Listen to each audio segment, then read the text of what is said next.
அணு ஆயுதம் இந்த வார்த்தையை வச்சு உலக நாடுகளை பயமுறுத்திக்கிட்டு இருக்காங்க உலகத்தினுடைய வல்லாதிக்க சக்திகள். ஒன்று ரஷ்யா, இன்னொன்று அமெரிக்கா. இதுல ஈரான் இப்போ கேள்வி கேட்குறாங்க. ரஷ்யா ஒரு பக்கம் ஆயுதங்கள் தயாரிக்கிறாங்க, அமெரிக்கா ஆயுதங்கள் தயாரிக்கிறதுக்கு உத்தரவு பிறப்பிச்சிருக்காங்க. அப்போ நியூக்ளியர் டெஸ்ட்டை நாங்கள் மட்டும் தயாரிப்பதற்கு கூடாது அப்படின்னு சொல்றதுக்கு உங்களுக்கு யார் உரிமை கொடுத்தா அப்படிங்கிற கேள்வியை கேட்டிருக்காங்க. சரி, ஈரான் இப்போ அடுத்ததாக 12 டேஸ் வாருக்கு நடந்த மாதிரி புதிதாக ஒரு வாருக்கு தயாராயிட்டு இருக்கா அப்படிங்கிற கொஸ்டின். இன்னொரு புறம் ட்ரம்ப் இப்போ தனது படைபலத்தை ஆப்பிரிக்காவை நோக்கி நகர்த்த ஆரம்பிச்சிருக்காரு. ஆப்பிரிக்காவில் புதியதொரு வாருக்கு திட்டமிட்டிருக்காரு. அவருடைய பிளான் என்ன? சூடானை தாண்டி அவர் எந்தெந்த நாட்டின் மீது குறிவைத்திருக்கிறார், அந்த நாடுகள் மீது ரஷ்யா எந்த அளவுக்கு பாதுகாப்பு கவசம் போட்டு வச்சிருக்கு, இதனால ஒட்டுமொத்த உலகத்திற்கும் என்ன பாதிப்பு அப்படிங்கிறது தான் இந்த வீடியோவில் நம்ம பேச போகிறோம். வாங்க பார்க்கலாம் உறவுகளே. இது பிரசாத் சிக்னேச்சர்.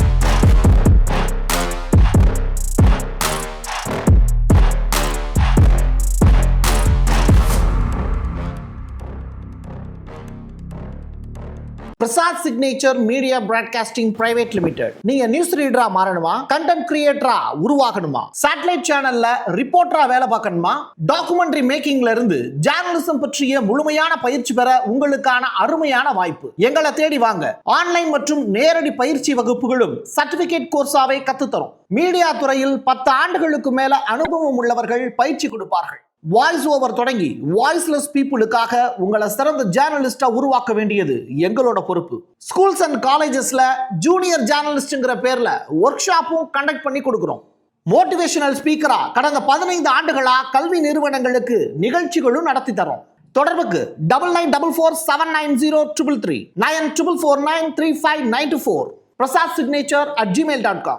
ஒபாமா சொன்ன வார்த்தையில இருந்து இந்த வீடியோவை தொடங்கணும்னு நான் நினைக்கிறேன்.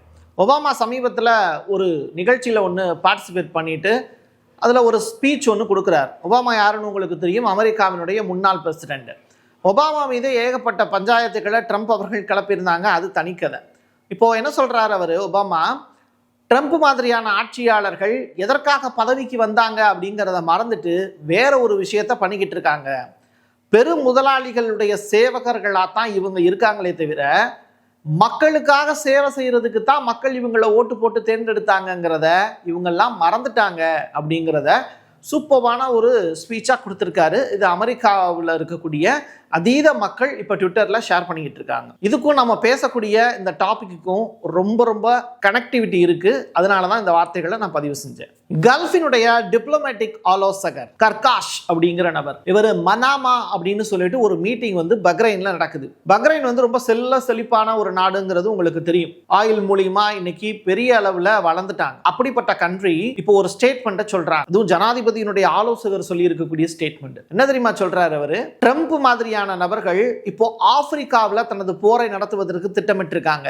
சூடான் அப்படிங்கிற நாடை பத்தி உலகம் பேச மறந்துருச்சு.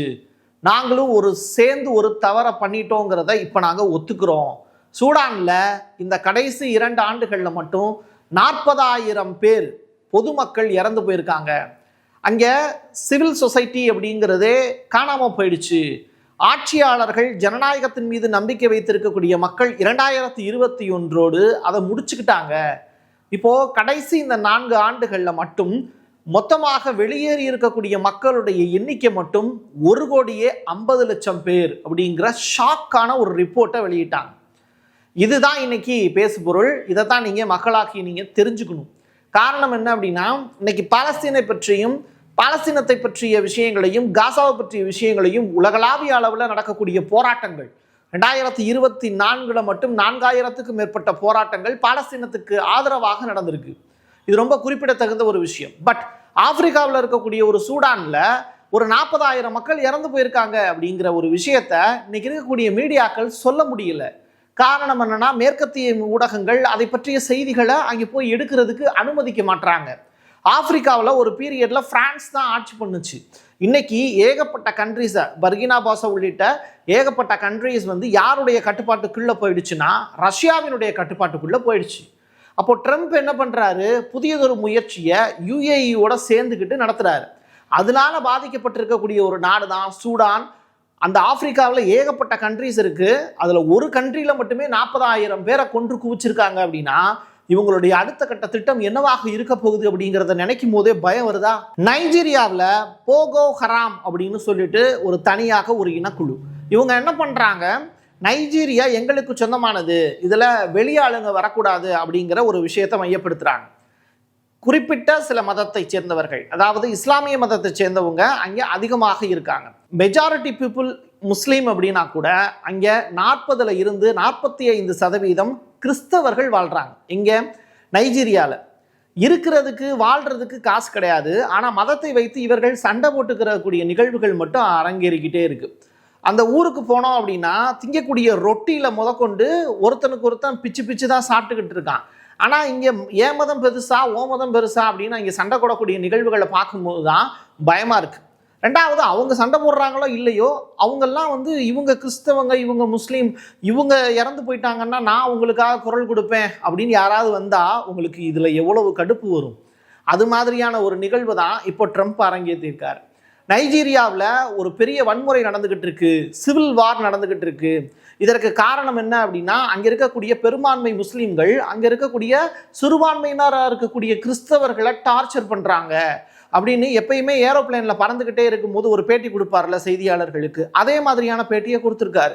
கிறிஸ்தவர்கள் இனப்படுகொலை செய்வது கண்டிப்பாக தடுக்கப்பட வேண்டும் நைஜீரியாவில் இருக்கக்கூடிய ஆட்சியாளர்கள்லாம் அதை செய்யாமல் விட்டாங்கன்னா அமெரிக்காவினுடைய படை அங்கே போய் நின்று அவங்களுக்கு ஆதரவாக போர் செய்யும் அப்படிங்கிறது தான் ட்ரம்ப் சொல்லியிருக்கக்கூடிய விஷயம். பாருங்க, ஆப்பிரிக்க நாடை எப்படியெல்லாம் துண்டாடுவதற்கு ட்ரம்ப் திட்டம் போடுகிறார் அப்படிங்கிறத இதை வச்சு நீங்க புரிஞ்சுக்கலாம். அதெல்லாம் பார்த்துக்கிட்டு இருக்கக்கூடிய ரஷ்யா கபாரோஸ்க் அப்படின்னு சொல்லிட்டு ஒரு நீர்மூழ்கி கப்பல் ஒன்றை கண்டுபிடிக்கிறாங்க. இந்த நீர்மூழ்கி கப்பல் புதிதாக தயாரிக்கப்பட்டது அப்படின்னு சொல்றாங்க. இது ரஷ்யாவினுடைய கடற்படையில் புதிதாக இணைக்கப்பட்டிருக்கு. இதையும் இப்போ ரஷ்யா ரிவீல் பண்ண உடனே இது மாதிரியான ஆயுதங்கள்லாம் புதுசாக கொண்டு வராங்களே ரஷ்யா, இதை பற்றி நீங்கள் என்ன நினைக்கிறீங்க அப்படின்னு ட்ரம்ப் கிட்ட செய்தியாளர்கள் கேள்வி கேட்குறாங்க. இதெல்லாம் வெற்று அறிவிப்பு, இதெல்லாம் பேப்பர் நியூஸுக்கு கூட ஒர்த்தா இருக்கக்கூடிய செய்தி அல்ல. ஏன் அப்படின்னு கேட்டிங்கன்னா, இது எல்லாமே கம்ப்யூட்டர் வைஸ் கால்குலேஷன் தான். கம்ப்யூட்டர் வைஸாக கால்குலேட் பண்ணி தான் அவங்க இதை செய்கிறாங்க. அவங்க அதை சோதிச்சு பார்த்தாங்க, அணு ஆயுதங்களை சோதிச்சு பார்த்தாங்கங்கிறதுக்கு என்ன ப்ரூஃப் இருக்குது? ஸோ ரஷ்யா அப்டேட்டட் கிடையாது, அது அவுடேட்டட் அப்படிங்கிற வார்த்தையை பயன்படுத்தியிருக்காரு. உலகத்தை மிரட்டி பார்க்கறதுக்காக ரஷ்ய அதிபர் புட்டின் இதெல்லாம் தயாரிச்சிருக்கோம், இது மாதிரிலாம் தயாரிச்சிருக்கோம் அப்படின்னு பொய்யாக சில விஷயங்களை பரப்பி வருகிறார் அப்படின்னு போட்டாரு பாருங்க குண்டு. இதுதான் உலகத்திலேயே மிகச்சிறந்த அணுகுண்டாக இருக்கு. ட்ரம்ப்பும் புட்டினும் மாற்றி மாற்றி அணு ஆயுத சோதனை பண்ணுறதுக்கான உத்தரவுகளை தனது நாட்டுகளுக்கு கொடுத்துருக்காங்க. நாட்டினுடைய முக்கியமான தலைவர்களுக்கு அந்த அனௌன்ஸ்மெண்ட்டை கொடுத்துட்டாங்க, தயாரிச்சுக்கோங்க அப்படின்னு. பட் அணு ஆயுத சோதனை தடை சட்டம் அப்படிங்கிற ஒன்று 1996 கொண்டு வரப்பட்டது. பட் இதை 2 பேருமே மீறி இருக்காங்க. இன்னைக்கு ஈரான் மாதிரியான நாடுகளை 12 நாட்கள் போர் வந்துச்சு, அதில் B2 பாம் வச்சு ஒரு நாள் சம்மந்தமே இல்லாத அமெரிக்கா ஈரானை அட்டாக் பண்ணி அந்த போரை நிறுத்துறேன் அப்படின்னு சொல்லிட்டு செஞ்சாங்க. இது எந்த வகையில் சரியானது அப்படிங்கிறத நமக்கு புரியல. ஒரு நாட்டின் மீது சம்பந்தமே இல்லாமல் நான் போர் நிறுத்துறேன்னு சொல்லிட்டு இன்னொரு நாடு ஒரு பெரிய பாம்பை தூக்கி போடுது அப்படின்னா அதை கேட்குறதுக்கு உலகத்தில் வேற யாரும் கிடையாது. ஏன்னா அமெரிக்கா தான் இருக்கிறதுலே டாப் அப்படின்னு சொல்கிறாங்க. அப்போ ஈரான் கேட்குறாங்க, என்னைய அணு ஆயுத சோதனை பண்ணுறேன் அப்படின்னு நீ சொல்கிற, ஆனால் நான் யுரேனியம் செறிவூட்டல் தான் பண்ணேன். பட் என்னைய அணு ஆயுத சோதனை பண்ணுறேன் அப்படின்னு நீ சொல்கிற, அதனால என் மேலே போர் பண்ணேன்னு சொல்கிற. இப்போ நீ உன்னுடைய நாட்டில் இருக்கக்கூடிய இராணுவத்துக்கு அணு ஆயுத சோதனை பண்ணுறதுக்கு உத்தரவு பிறப்பிச்சிருக்கிய ட்ரம்ப்பு, இது எந்த வகையில் சரியானது அப்படின்னு ஈரானுடைய ஃபாரின் மினிஸ்டர் அப்பாச் அராக்கி அவர் கொஸ்டினாக ரைஸ் பண்ணியிருக்கார். தவிர இதை பற்றி படிக்கும்போது நமக்கு சில விஷயங்களும் கண்ணில் பட்டுச்சு. அது என்னன்னா, இந்த அணு ஆயுத சோதனை தடை சட்டத்தை 1996 அமெரிக்கா ரஷ்யா உள்ளிட்ட நாடுகள்லாம் சைன் போட்டிருந்தாங்க. பட் ரஷ்யா என்ன பண்ணாங்கன்னா 2023 அந்த ஒப்பந்தத்தை நாங்கள் ஃபாலோ பண்ண முடியாது அப்படின்னு அதை விட்டு வெளியில் வந்தாங்க. ரொம்ப டீசெண்டாக அதை விட்டு வெளியில் வந்திருக்காங்க. ஏன்னா உக்ரைன் போர் நடந்துகிட்டு இருக்கு, நாட்டோவில் உக்ரைன் சேரக்கூடாது அப்படின்னு சொல்லியிருந்தாங்க. அதை கேட்கல உக்ரைன், அதனால நான் அவங்க மேலே போர் பண்ணுறேன், அணு ஆயுதம் கூட நான் ஃபியூச்சரில் பயன்படுத்த வேண்டியது இருக்குங்கிறதுனால டீசெண்டாக அந்த ஒப்பந்தத்திலேருந்து வெளியில் வந்தாங்க. பட் அமெரிக்கா அந்த ஒப்பந்தத்திலேருந்து வெளியிலவும் வரல, ஆனால் அணு ஆயுத சோதனை செய்கிறதுக்கு ட்ரம்ப் உத்தரவும் பிறப்பிப்பாராம். இது எந்த வகையில் நியாயம் அப்படிங்கிறத நீங்களே சொல்லுங்கள். சரி, இப்போது 2023 ரஷ்யா வெளியேறிடுச்சுன்னு சொன்னேன். ரஷ்யா 1990 சோவியத் யூனியனில் இருந்தப்போ கடைசியாக இந்த அணு ஆயுத சோதனையை பண்ணாங்கங்கிற ரிப்போர்ட் சொல்லுது. யூகே 1991 இந்த அணு ஆயுத சோதனை பண்ணுறதை நிறுத்திக்கிச்சு. 1992 அமெரிக்கா நிறுத்திக்கிட்டதா ஒரு தகவல் இருக்குது. 96ல் பிரான்ஸும் நிப்பாட்டிக்கிட்டாங்க. ஆக மொத்தத்தில் 2017 கடைசியாக நார்த் கொரியா தான் அணு ஆயுத சோதனை செய்ததாக ப்ரூஃப் இருக்குது. மீதி எந்த நாடுகளுமே அணு ஆயுத சோதனை டெஸ்ட்டை பண்ணோம் அப்படின்னு சொல்லிட்டு அதற்கான வீடியோக்கள் வெளியில் வரலை.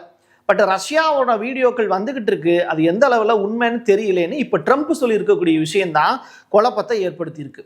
செறிவூட்டப்பட்ட யுரேனியத்தை மறுபடியும் டெவலப் பண்ணுறதுக்கு ஈரானை அனுமதிக்காத இதே அமெரிக்கா தான் அணு ஆயுத சோதனை செய்ய போகிறோம் அப்படின்னு சொல்லியிருக்கக்கூடிய அந்த அறிவிப்பு தான் நகைப்புக்குரியது. இதெல்லாம் பத்தாதுன்னு ஆப்பிரிக்காவில் பஞ்சாயத்து நடக்குது, ரஷ்யாவில் பஞ்சாயத்து நடக்குது, ஈரானில் மிடில் ஈஸ்ட் துன்பப்பட்டுக்கிட்டு இருக்காங்க மக்கள் அப்படின்னு பார்த்தா நம்ம நாட்டுக்கு பக்கத்தில் இருக்கக்கூடிய மியான்மர் அப்படிங்கிற நாடு இருக்குல்ல, அந்த நாட்டில் இருக்கக்கூடிய அகதிகள் கொஞ்சம் பேர் நம்ம நாட்டில் இருக்காங்க. அப்போது நம்மளும் அந்த அகதிகளை துன்புறுத்துகிறோம். அவங்க ரோஹிங்கா முஸ்லீம்கள்னு சொல்லப்படுவாங்க. அவங்கள துன்புறுத்தணும் அப்படின்னு சொல்லிட்டு ஒரு பகிரங்க புகார் நம்ம நாட்டின் மீது வைக்கப்பட்டது. இதற்கு பிஜேபியினுடைய எம்பி திலீப் சைகியா அப்படிங்கிறவர் ஒரு எதிர்ப்பு கண்டனம் ஒன்று பதிவு செஞ்சுருக்கார். இது கண்மூடித்தனமான ஒரு பேச்சு அப்படிங்கிற ஒரு ஸ்டேட்மெண்ட்டை பதிவு செஞ்சுருக்கார். சரி, என்ன மியான்மரில் அப்படி என்ன ப்ராப்ளம், மியான்மர் அகதிகள் இங்கே நம்ம துன்புறுத்தப்பட்டாங்களா அப்படின்னு சொல்லி விசாரித்து பார்க்கும்போது இந்த பிரச்சனை எங்கிருந்து ஆரம்பிக்குது அப்படின்னு கேட்டால் ஏப்ரல் மாதம் 22ஆம் தேதி ஜம்மு காஷ்மீரில் பகல்காம் தாக்குதல் நடந்ததுல அப்போ பார்த்தீங்கன்னா சில குறிப்பிட்ட மக்களை கூப்பிட்டு விசாரிக்கிறாங்க. இதில் மியான்மரை சேர்ந்த 40க்கும் மேற்பட்ட அகதிகள் ரொம்ப பெரிய அளவில் டார்ச்சர் செய்யப்பட்டாங்க இராணுவத்தால் விசாரணைங்கிற பேரில் அப்படிங்கிறத மியான்மர் அரசு குற்றச்சாட்டாக பதிவு செஞ்சுருக்காங்க. இது ரிலேட்டடாக ஐக்கிய நாடுகள் சபையில் அவங்க போய் கம்ப்ளைண்ட் பண்ணி ஐநாவினுடைய சிறப்பு நிபுணர் தாமஸ் ஆண்ட்ரூஸ் அவர்கள் இந்த கொஸ்டினை இந்தியாவை நோக்கி எழுப்பியிருக்காரு. அதற்கு இந்தியாவினுடைய ஃபாரின் மினிஸ்ட்ரி சரியான பதிலை கொடுத்துருக்கு அப்படின்னு சொல்கிறாங்க. உலகளாவிய அளவில் போர் அப்படிங்கிறது இப்போது அணு ஆயுதத்தை நோக்கி நகர்ந்திருக்கு. இது எங்கே போய் விட போகுது அப்படின்னு நமக்கு தெரியல. எதுவாக இருந்தாலும் அகிம்சை ஒன்றே நம்ம நாட்டுக்கு செட் ஆச்சு. அதைத்தான் காந்தியடிகள் சொல்லியிருக்காரு. ஜனநாயகம் ஒவ்வொரு நாட்டிலையும் இருந்துச்சுன்னா மட்டும்தான் அங்கே பிற நாடுகள் தன்னுடைய ஆதிக்கத்தை செலுத்தாமல் இருப்பாங்க. இராணுவ ஆட்சி எங்கெங்கெல்லாம் கொண்டு வரப்படுதோ அங்கெல்லாம் மக்கள் துன்பப்பட்டுக்கிட்டு தான் இருக்காங்கங்கிறது தான் பக்கத்து நாடாக இருக்கக்கூடிய பாகிஸ்தானில் இருந்து இப்போ இருக்கக்கூடிய சூடான் வரைக்கும் நம்ம பார்த்துக்கிட்டு இருக்கோம். எது எப்படியாக இருந்தாலும் மக்களுக்கு நல்ல செய்திகளை பகிர்வது மட்டுமே எனது வேலை. என் கையெழுத்து என் மக்களுக்கானது உறவுகளே. மீண்டும் ஒரு பதிவில் சந்திக்கலாம். நன்றி, வணக்கம். Prasad signature media broadcasting private limited. நீங்க நியூஸ் ரீடரா மாறணுமா, கண்டென்ட் கிரியேட்டரா உருவாகணுமா, சேட்டலைட் சேனல்ல ரிப்போர்ட்டரா வேலை பார்க்கணுமா, டாக்குமெண்ட்ரி மேக்கிங்ல இருந்து ஜேர்னலிசம் பற்றிய முழுமையான பயிற்சி பெற உங்களுக்கான அருமையான வாய்ப்பு. எங்களை தேடி வாங்க. ஆன்லைன் மற்றும் நேரடி பயிற்சி வகுப்புகளும் சர்டிபிகேட் கோர்ஸாவே கத்துத்தரும். மீடியா துறையில் 10 ஆண்டுகளுக்கு மேல அனுபவம் உள்ளவர்கள் பயிற்சி கொடுப்பார்கள். வாய்ஸ் ஓவர் தொடங்கி வாய்ஸ்லெஸ் பீப்புளுக்காக உங்களை சிறந்த ஜேர்னலிஸ்டா உருவாக்க வேண்டியது எங்களோட பொறுப்பு. ஸ்கூல்ஸ் அண்ட் காலேஜஸ்ல ஜூனியர் ஜேர்னலிஸ்ட்ங்கிற பேர்ல ஒர்க் ஷாப்பும் கண்டக்ட் பண்ணி கொடுக்கிறோம். மோட்டிவேஷனல் ஸ்பீக்கரா கடந்த 15 ஆண்டுகளா கல்வி நிறுவனங்களுக்கு நிகழ்ச்சிகளும் நடத்தி தரோம். தொடர்புக்கு 9944790333 94493594 prasadsignature@gmail.com.